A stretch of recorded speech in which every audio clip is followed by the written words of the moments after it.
ఏమైంది అసలు జగన్మోహన్ రెడ్డికి? ఎందుకు జగన్మోహన్ రెడ్డి ఇలా మారిపోయాడు? ఏం మాట్లాడుతున్నాడు అని వైసీపీ నాయకులు కార్యకర్తలు కూడా ఆశ్చర్యపోయే పరిస్థితి. ఏంటి అసలు విషయం అంటే, నిన్న జగన్మోహన్ రెడ్డి ప్రెస్ మీట్ పెట్టి మాట్లాడినటువంటి కొన్ని మాటలు ఏవైతే ఉన్నాయో అవి కొంచెం ఇప్పుడు చర్చకు దారితీశాయి. సాధారణంగా జగన్మోహన్ రెడ్డి ఎప్పుడు అభివృద్ధి మీద, సంక్షేమం మీద లేదా వీటి మీద విమర్శలు చేస్తూ మాట్లాడతారు. చంద్రబాబు గారిని టార్గెట్ చేసి, పవన్ కళ్యాణ్ని టార్గెట్ చేసి మాట్లాడతాడు. అయితే నిన్న గతానికి భిన్నంగా కొత్త టాపిక్ ఎంచుకున్నాడు. వాస్తవానికి దాని జోలికి పెద్దగా పోలా. ఈ సంక్షేమం, అభివృద్ధి, ఇచ్చిన హామీలు వీటి జోలికి జగన్మోహన్ రెడ్డి పెద్దగా పోకుండా గతంలో ఎప్పుడో జరిగిపోయినటువంటి ఘటనలు, అది కూడా తన కుటుంబంలో జరిగినటువంటి కొన్ని ఘటనలను తెర మీదకు తీసుకువచ్చి దానికి చంద్రబాబుకి సంబంధం ఉంది. ఒక రకంగా చంద్రబాబు గారిని హంతకుడుగానో లేదా చంద్రబాబు గారిని హత్యావృత్తి ఉన్నటువంటి నేతగానో చిత్రీకరించే ప్రయత్నం చేశాడు. ఇదే నాయకులకు అర్థం కాల. ఎందుకు జగన్మోహన్ రెడ్డి ఉన్నట్టుండి ఎప్పుడో రాజారెడ్డి దగ్గర మొదలుపెట్టి నిన్నగాక మొన్న చనిపోయినటువంటి వివేకానంద రెడ్డి వరకు జరిగినటువంటి ఘటనలన్నీ తీసుకొచ్చి, పైగా వంగవీటి రంగా అలాగే రాజశేఖర్ రెడ్డి మరణం కూడా, ఇవన్నీ కూడా తీసుకొచ్చి చంద్రబాబు మీద నెట్టే ప్రయత్నం చేశాడు. సో ఇదే ఇప్పుడు కొత్త చర్చకు దారితీసింది. అయితే చాలామంది రాజకీయ నిపుణులు చెప్పేది ఏంటంటే, జగన్మోహన్ రెడ్డి ఇబ్బంది పడుతున్నాడు. ఎస్, దేని గురించి ఇబ్బంది పడుతున్నాడు అంటే, చంద్రబాబుని రాజకీయంగా టార్గెట్ చేసే అవకాశం జగన్కి దొరకటం లేదు. ఎందుకు దొరకట్లేదంటే దానికి రీజన్ ఉంది. చంద్రబాబు గారు ఇచ్చిన సూపర్ 6 హామీలు నడుస్తున్నాయి.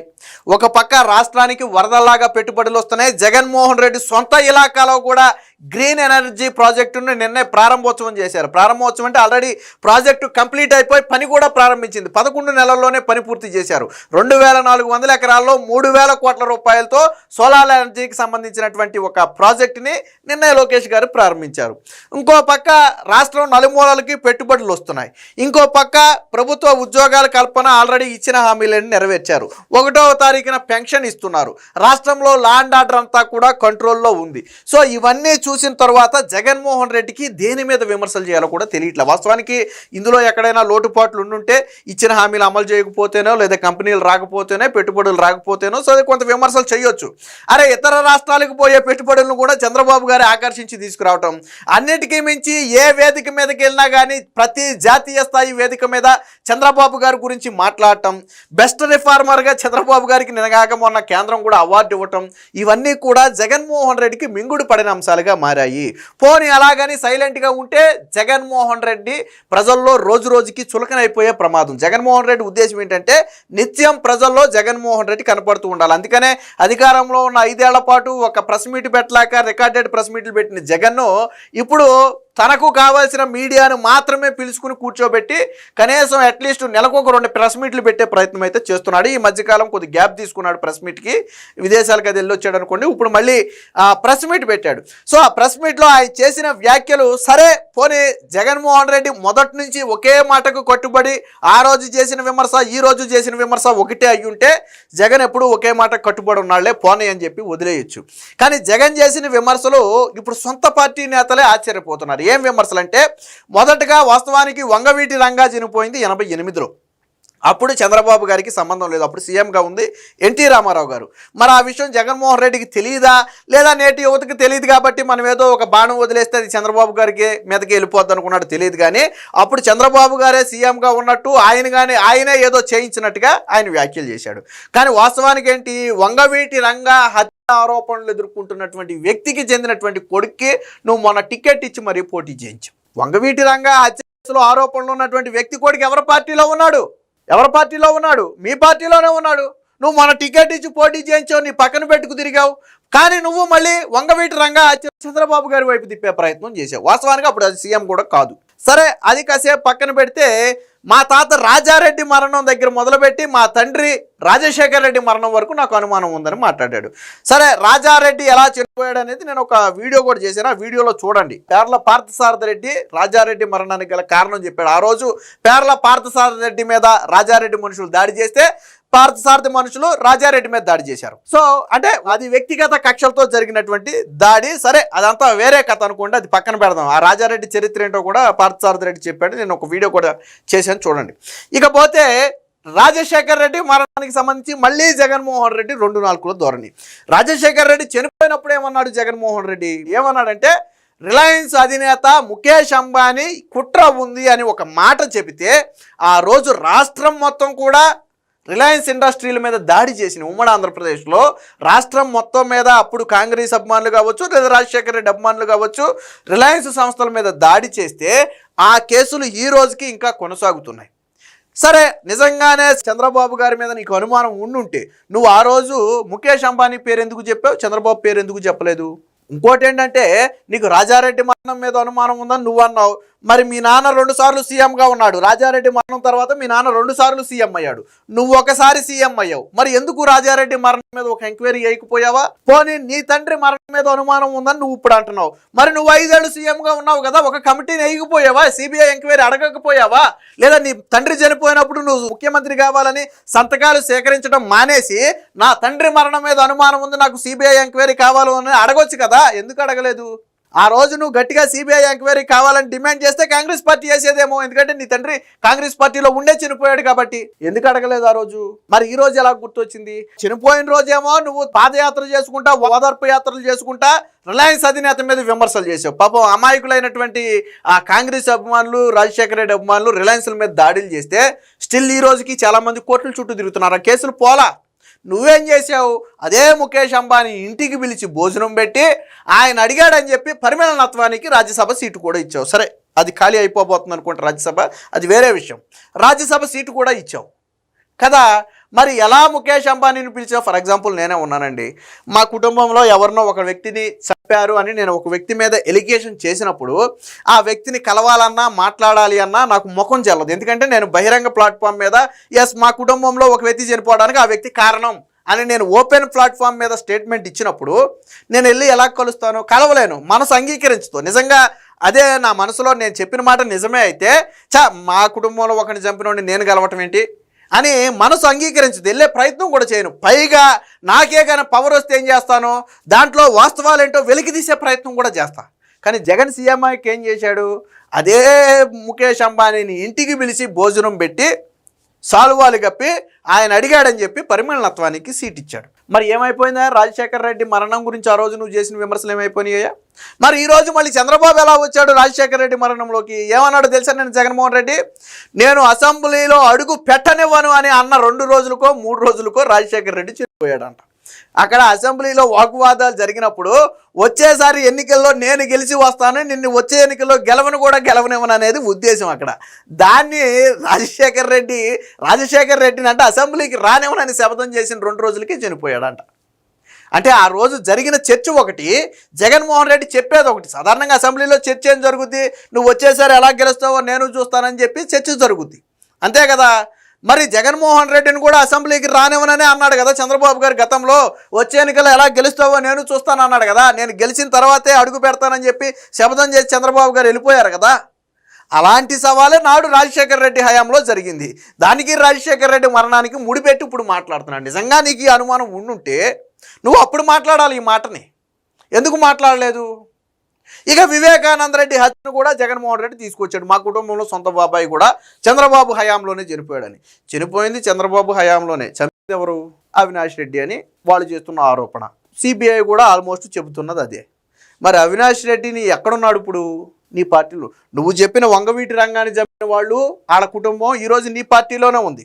నువ్వు చెబుతున్న మీ బాబాయిని చంపిన కుటుంబం ఈరోజు నీ పార్టీలోనే ఉంది. అంటే హంతకులంతా నీ పార్టీలో ఉంటే నువ్వు చంద్రబాబు గారి మీద విమర్శలు ఎలా చేయాలనుకున్నావు నాకు అర్థం కాల. ఏది వివేకానంద రెడ్డి హత్యకు చంద్రబాబు గారికి సంబంధం ఉందని ఈ రాష్ట్రం ఈ మూల నుంచి ఆ మూల వరకు ఎక్కడైనా సరే ఎవరితోనైనా సరే ఒక మాట చెప్పించు ఒక మాట. నీ సొంత చెల్లి షర్మిలతో పాటు వివేకానంద రెడ్డి కూతురు వరుసకు చెల్లయ్యే సునీతతో పాటు అందరూ చెప్పేదేంటి? మళ్ళీ ఇక్కడ ఇంకో ట్విస్ట్ కూడా ఉంది. వివేకానంద రెడ్డి హత్యకు మొదట సిబిఐ ఎంక్వైరీ అడిగింది జగన్మోహన్ రెడ్డి. ఏమని అడిగాడు తెలుసా? నీ ప్రమేయం లేకపోతే నువ్వెందుకు సిబిఐ ఎంక్వైరీకి ఇవ్వవు చంద్రబాబు, నీకెందుకు భయం అన్నాడు. ఆ రోజు నరాసుర రక్త చరిత్ర రాసిన తర్వాత జగన్ చెప్పిన మాట ఏంటంటే నీ ప్రమేయం లేకపోతే ఎందుకు సిబిఐ ఎంక్వైరీకి భయపడుతున్నావు అని అడిగాడు. ఆ రోజు తర్వాత అడిగి మళ్ళీ ఆ హత్య కేసు గురించి మాట్లాడొద్దని కోర్టుకెళ్ళి గ్యాగ్ ఆర్డర్ తెచ్చుకున్నాడు. ఎందుకంటే ఎన్నికల సమయం అది. చంద్రబాబు గారు సీఎంగా ఉన్నాడు. ఆ రోజు ఆయన బయట పెట్టాలి అనుకుంటే చాలా విషయాలు బయట పెట్టవచ్చు. ఏది అసలు ముందు గుండెపోటు అని చెప్పిన దగ్గర మొదలు పెడితే గొడ్డలపోటు వరకు ఎవరు చెప్పారు, ఎవరు మొదట కాల్ చేశారు, ఏంటి ఈ కథ అంతా బయటకు తీయొచ్చు. అది భయమేసి జగన్ ఏం చేశాడో తెలుసా, ఎన్నికల సమయం కాబట్టి దీన్ని వాళ్ళు లబ్ధికి వాడుకుంటున్నారని బాబాయి హత్య కేసు గురించి చంద్రబాబు మాట్లాడకూడదు, టీడీపీ నేతలు మాట్లాడకూడదని కోర్టుకు పోయి గ్యాగ్ ఆర్డర్ తెచ్చుకుంటే దాని గురించి పాపం వాళ్ళు ఏం మాట్లాడలేదు. ఎందుకంటే ఎన్నికల సమయం, ఎన్నికలు అయ్యే వరకు వాళ్ళు ఏం మాట్లాడలేకపోయారు. అంటే విమర్శ చేసింది జగనే, సిబిఐకి ఎందుకు ఇవ్వని, వెళ్ళిపోయి మాట్లాడకూడదని గ్యాగ్ ఆర్డర్ తెచ్చుకుంది కూడా జగనే. సరే కట్ చేస్తే జగన్ సీఎం అయిన తర్వాత ఏమని రాశాడో తెలుసా, కేంద్రానికి లేక సిబిఐ ఎంక్వైరీ అవసరం లేదు అని లేఖ రాశాడు. అరే మరి నీ ప్రమేయం లేకపోతే సిబిఐ ఎంక్వైరీకి ఎందుకు ఇవ్వవు చంద్రబాబు అన్న నువ్వు ఎందుకు జగన్ సీఎం అవగానే సిబిఐ ఎంక్వైరీని వద్దన్నాడు? ఎందుకన్నాడు అంటే, ఇప్పుడు సిబిఐ ఎంక్వైరీ చేస్తే బయటపడింది చూసారా, అది బయటపడద్దని జగన్కి ముందే తెలుసు. సిబిఐ ఎంక్వైరీలో బండారం బయటపడద్దని తెలుసు. కానీ సునీత పట్టుబట్టింది, ఎందుకంటే సునీతకు అనుమానం వచ్చింది. జగన్ అనే వ్యక్తి చంపిన అవినాష్ రెడ్డి ఆ కుటుంబాన్ని కాపాడుకుంటూ వస్తున్నాడనే అనుమానం సునీతకు వచ్చి కోర్టుకు వెళ్ళింది. కోర్టుకు వెళ్తే సుప్రీంకోర్టు డిసైడ్ చేసి దాన్ని హైకోర్టు మొత్తానికి సిబిఐ ఎంక్వైరీకి ఇచ్చింది. సిబిఐ ఎంక్వైరీ జరుగుతున్నప్పుడు సాక్షిలో ఏం కథనాలు రాయించాడు, సునీత భర్త రాజశేఖర్ అనుకుంటా ఆయన పేరు, సునీత భర్త రాజశేఖరే చంపాడని రాయించారు. సాక్షిలో సునీత భర్తే చంపారు, ఆస్తి కోసం చంపారని రాయించాడు. జగన్మోహన్ రెడ్డి సాక్షిలో వచ్చిన కథనాలు, వాళ్ళ నాయకులు మాట్లాడిన కథనాలు అవే. అంటే ఫస్ట్ ఏమో సునీత భర్త చంపాడు అన్నావు, మళ్ళీ ఇప్పుడు చంద్రబాబు ఎలా వచ్చాడు అందులోకి? నరాసుర రక్త చరిత్రను రాసి ఫస్ట్ చంద్రబాబు మీద నిందేసింది జగనే. తర్వాత సిబిఐ ఎంక్వైరీకి వచ్చిన తర్వాత కేసును తప్పుదారి పట్టించడానికి సునీత తన భర్త కలిసి ఆస్తి కోసం చంపుంటారు అని ఒక కథనం అల్లాడు, అది వేరే కథ. మళ్ళీ చంద్రబాబు నాయుడు మీద అనుమానం ఉంది. ఎలా నమ్మాలి ప్రజలు? ఇప్పుడు వైసీపీ బుర్రగొక్కుందని అన్నాను చూసారా, అందుకే బుర్రగొక్కుంది. అరే ఒకసారి ఏమో చంద్రబాబు అంటాడు నరాసుర రక్త చరిత్ర అన్నాడు, రెండోసారి ఏమో అవినాష్ రెడ్డి భాగవతం బయటకు వచ్చింది, తర్వాత ఏమో సునీతను అల్లుడు కలిపి చంపారన్నాడు, మళ్ళీ ఇప్పుడు చంద్రబాబు నాయుడు అంటున్నాడు. ఏమైంది జగన్మోహన్ రెడ్డికి, ఎందుకు ఒక మాట మీద కట్టుబడి ఉండట్లేదని వైసీపీ నాయకులు మదన పడుతున్నటువంటి పరిస్థితి. అంటే జగన్మోహన్ రెడ్డి మొత్తానికి మానసికంగా ఇబ్బంది పడుతున్నాడు. ఎందుకు ఇబ్బంది పడుతున్నాడంటే, రాజకీయంగా కూటమిని కానీ చంద్రబాబు గారిని కానీ ఎదుర్కొనే దమ్ము కానీ ధైర్యం కానీ జగన్మోహన్ రెడ్డికి లేవు, పరిస్థితులు కూడా అనుకూలించట్లేదు. దాంతో పూర్తిగా ఇప్పుడు మనం మాట్లాడిన ప్రతి మాట కూడా రాజకీయాలకు సంబంధం లేని విషయం. ఆల్రెడీ అన్నీ నలిగిపోయి ఉన్నటువంటి విషయాలు ఇవి.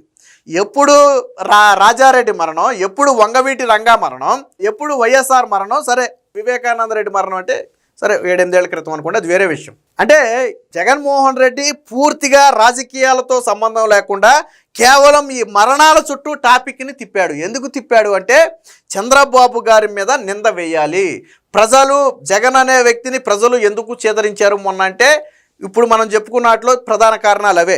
నువ్వు చెప్పిన ఏదైతే రంగాన్ని చంపారన్నావో ఆ కుటుంబాన్ని నీ దగ్గర పెట్టుకుని టికెట్ ఇచ్చావు, సరే మనం ఓడించారనుకోండి, అది వేరే విషయం. టికెట్ ఇచ్చావు. వివేకానంద రెడ్డిని చంపిన వాడికి మొన్న కడప టికెట్ ఇచ్చి పక్కన పెట్టుకుని నా కన్ను అని చెప్పి నువ్వు అసెంబ్లీలో చెప్పినటువంటి పరిస్థితి. అలాగే ఇవన్నీ చూసిన తర్వాత ప్రజలకు ఒకటి అర్థమైంది, జగన్ అనే వ్యక్తికి రాజకీయాల కోసం ఎంతకైనా దిగజారుతాడు. తన కుటుంబాన్ని చంపారు అని చెప్పుకున్న వాళ్ళనే కూర్చోబెట్టి పార్టీలో టికెట్లు ఇస్తున్నాడు అంటే ఎవడు మాత్రం నమ్ముతాడు? అందుకని ఈ నిందలు ఇప్పుడు చంద్రబాబు వైపు తిప్పాల, చంద్రబాబు మీద నెట్టాలి. అందులో భాగంగా తనకు తాను మంచోడు అని తనకు తాను సర్టిఫికేట్ ఇచ్చుకున్నాడు. ఏదో పిచ్చాసుపత్రిలో పిచ్చోడు ఏమంటాడు తెలిసే, అరా నువ్వు పిచ్చోడు అంటే నేను పిచ్చోడు కాదు అంటాడు. ఆడు పిచ్చోడు అంటూ ఒప్పుకోడు. పిచ్చాసుపత్రిలో ఎవరినైనా పిచ్చోడు అంటూ ఒప్పుకోరు, మీద పడి కరిచేస్తారు మళ్ళీ. అలాగే జగన్మోహన్ రెడ్డి తనకు తాను నేను మంచోడిని అని చెప్పి ఇప్పుడు సర్టిఫికేట్ ఇచ్చుకుంటున్నాడు. ఆ సర్టిఫికేట్ నువ్వు కాదు, ప్రజలు ఇవ్వాలి. జగన్ అనే వ్యక్తి మంచి పాలన చేశాడు, జగన్మోహన్ రెడ్డి అనే వ్యక్తి ఉపయోగపడతాడు. జగన్మోహన్ రెడ్డి అరే నీ 5 ఏళ్ల పాలన చూసిన తర్వాత నీకు ప్రతిపక్ష హోదా కూడా ఇవ్వలేదు కదా, ఇంకా మంచోడు అని నువ్వు ఎలాగ అనుకుంటున్నావు? రాజకీయాల్లోకి వెళ్ళిపోవడం సహజమే, నేను కాదని నేను అన్నాను, కానీ నీకు ప్రతిపక్ష హోదా కూడా ఇవ్వలేదంటే ప్రజలు ఏం చేశారు? నిన్ను తిరస్కరించారు. నువ్వు ప్రజల మనసు గెలవాలంటే ఎప్పుడో జరిగిపోయిన రాజారెడ్డి హత్య, రంగా హత్య ఇవి కాదు నువ్వు మాట్లాడాల్సింది. నీ హయాంలో ఏం చేసావు, కూటమి ప్రభుత్వంలో ఏం చేయట్లా చెప్పు, ప్రజలకు చెప్పు. నేనైతే ఇది చేసేవాడిని, వాళ్ళైతే ఇది చేస్తున్నారు, నేను వస్తే ఇంత మంచి చేసేవాడిని, వాళ్ళు ఇది చేస్తున్నారు, అది చెప్పు. అంటే రాజకీయంగా జగన్మోహన్ రెడ్డి రోజు రోజుకి డీలా పడుతున్నాడు అనేది మాత్రం అర్థమవుతుంది. ఇది వైసీపీలో ఒక గందరగోళ పరిస్థితిని కూడా తీసుకొచ్చింది.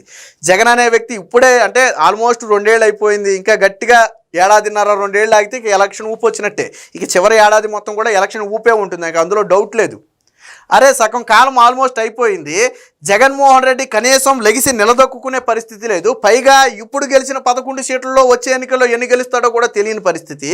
సో ఇలాంటి పరిస్థితుల్లో జగన్మోహన్ రెడ్డి ఏం చేయాలో తెలియక టాపిక్ డైవర్షన్ పేరుతో ఇప్పుడు ఈ విధానం తీసుకొచ్చాడు. ఇవెవరు కూడా ప్రజలు నమ్మే పరిస్థితి లేదు. జగన్మోహన్ రెడ్డి 2 నాలుకల ధోరణి అనేది నిన్న మీడియా సాక్షిగా తాను మాట్లాడిన మాటలతో మరొకసారి బయటపడింది.